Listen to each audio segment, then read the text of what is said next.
दोस्तों, अगर आप दिल्ली के आसपास रहते हैं तो कुतुब मीनार बहुत दूर से दिखता है।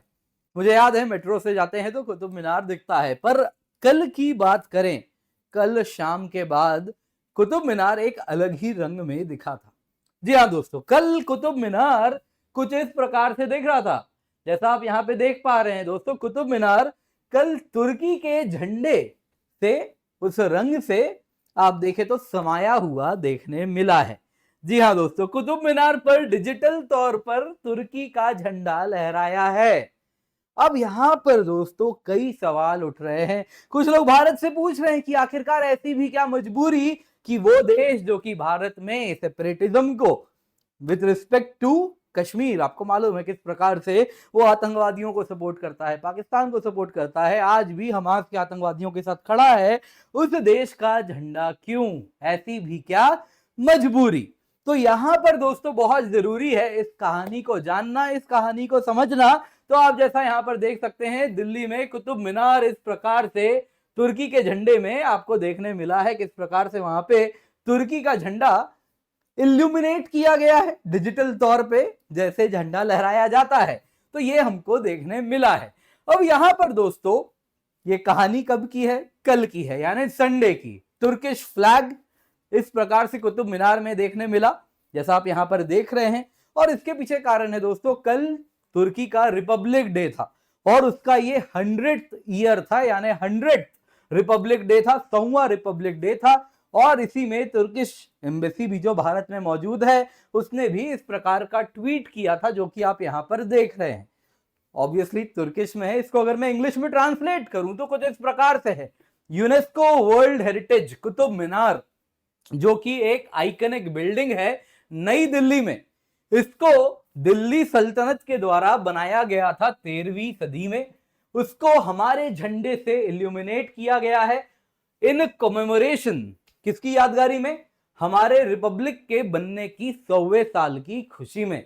और इसके साथ हैप्पी 29 अक्टूबर रिपब्लिक डे, जो कि 29 अक्टूबर को तुर्की में मनाया जाता है। और इसके साथ लिखा, तुर्किश रिपब्लिक अब 100 साल की हो चुकी है।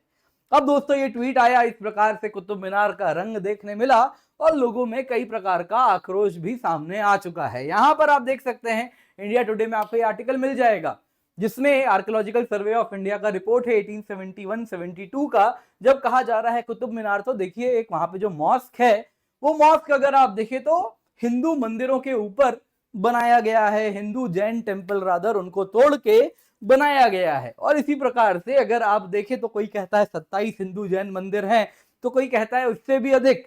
और आज भी अगर आप वहां पे देखें, अलग अलग आपको इस प्रकार से, है ना, कुव्वतुल इस्लाम मॉस्क और ये सारी चीजें देखने मिलती हैं। इनकी बात अगर आप करें तो इस प्रकार से यहाँ पे क्लियरली हिंदू आर्किटेक्चर देखने मिलता है। आज भी इस प्रकार से आप देखें तो कई जो कि हिंदू मंदिरों में देखने मिलती हैं, देवी देवताओं की जो प्रतिमाएं हैं वो भी देखने मिलती है। जो कहता है कि ये तो हिंदू टेम्पल है जिसके ऊपर कुतुब मीनार को बनाया गया है। कुतुब मीनार को अलग नाम से भी जाना जाता है, कहा जाता है कुतुब मीनार नहीं है, ये तो फलाना स्तंभ है, जिस प्रकार से हम कहते हैं। जो है आप मुझे कमेंट में बताइएगा जरूर।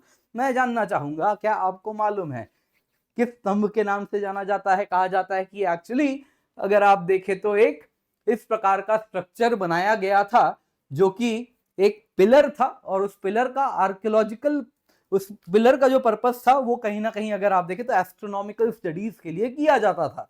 खैर, इसके बाद काफी ज्यादा लोगों में आक्रोश देखने मिला कि इस प्रकार से आपने उसी स्ट्रक्चर को क्यों चुना जहां पे कुव्वत उल इस्लाम मॉस्क बनाया गया है, जहां पर कुव्वत का मतलब होता है, अगर आप देखें तो क्या आपकी मतलब स्ट्रेंथ है, क्या पावर है, इस्लाम की कुव्वत किस प्रकार से दिखाई जा रही है यहाँ पे अन्य फेमस मंदिर को हटा के वहां पर मॉस्क बना के। तो उस जगह को ही आपने क्यों चुना इस प्रकार से तुर्की के फ्लैग के इल्यूमिनेशन के लिए? कि आखिर ऐसी भी क्या मजबूरी? तो यहां पर दोस्तों एक बात देखिए, उनका जो कि यहाँ पे एतराज कर रहे हैं इस फ्लैग से, वो अपने जगह सही है। आप कह सकते हैं कि और भी कोई स्ट्रक्चर आप ढूंढ सकते थे। आप चाहते तो दिल्ली के जामा मस्जिद में भी इस प्रकार का फ्लैग लगा सकते थे, नहीं तो आप किसी अन्य स्ट्रक्चर पे ऐसा फ्लैग लगा सकता है, हो सकता है क्योंकि आपको आर्कियोलॉजिकल सर्वे के ही किसी जो उसी के देख रेख में जो स्ट्रक्चर हो उसी में आपको इस प्रकार का फ्लैग लगाना था, तो आप कहीं और लगा देते। क्यों आपने इसको चुना, वो अपनी जगह बिल्कुल सही है।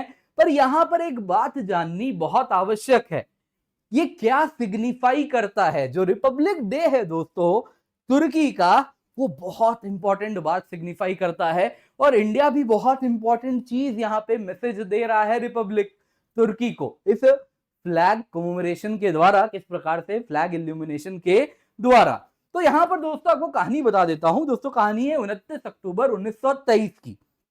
मुस्तफा कमाल अतातुर्क करीबन 3 साल से पावर में थे और 1923 को फॉर्मली, है ना, वहां पे डिक्लेयर कर दिया जाता है कि तुर्की अब ओटोमन एम्पायर वाला सिस्टम यहां पर नहीं चलेगा। अब यहां पे कोई मोनार्की नहीं होगी। अब तक ये सब के सब क्या थे, ओटोमन एम्पायर चलाते थे, अब्दुल अजीज, मुराद और ये सब अलग अलग राजा हुआ करते थे, जो कि खुद को इस्लामिक दुनिया का खलीफा कहा करते थे कि हम ही इस्लामिक दुनिया के लीडर हैं।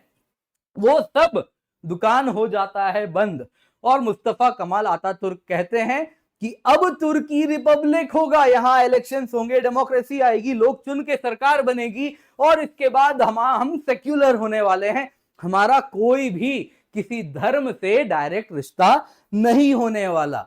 ये एक सेक्युलर कंट्री है और वही सिग्निफाई होता है। आप देखें रिपब्लिक डे है, इस प्रकार से ये अगर आप देखें तो गर्ल्स की फुटबॉल टीम है, छोटी बच्चियां आप देख सकती हैं, टीनेज की हैं, जो खेल रही हैं और ये स्पेशली रिपब्लिक डे के दौरान खेला जाता है, जो बताता है कि हम बाकी इस्लामिक दुनिया से अलग हैं, we are a secular republic country.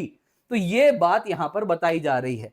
दोस्तों इसके साथ तुर्की 29 अक्टूबर 1923 को रिपब्लिक ऑफ तुर्की बन जाता है, जो कि तुर्की कुमुरियती, है ना, जमहूरियत शायद होगा, कुछ इस प्रकार का प्रोनाउंसिएशन होगा, कुछ वैसा ही है, कुछ उसी प्रकार का लग रहा है मुझे।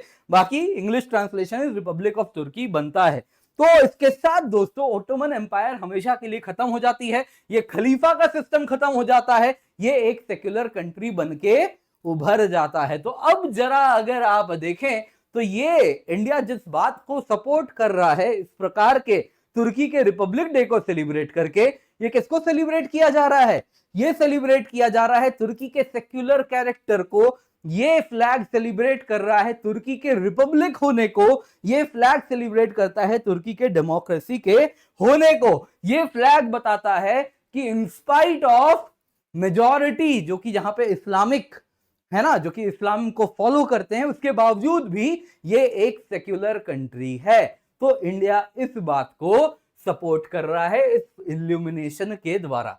इसके सिवा दोस्तों इंडिया जेस्चर रिटर्न भी कर रहा है। क्या हुआ है दोस्तों, 15 अगस्त की बात थी इस साल की, जहां पे आप देख सकते हैं इस प्रकार से उनका एक आइकनिक बिल्डिंग है, वहां पे भारत के इंडिपेंडेंस डे में 15 अगस्त को जो वहां का आइकनिक अंकारा बिल्डिंग है, उसको इंडियन फ्लैग से सजाया गया था इस प्रकार से, क्योंकि भारत का स्वतंत्रता दिवस उस दिन थी 15 अगस्त को, पिछले साल की, रादर इसी साल की बात है।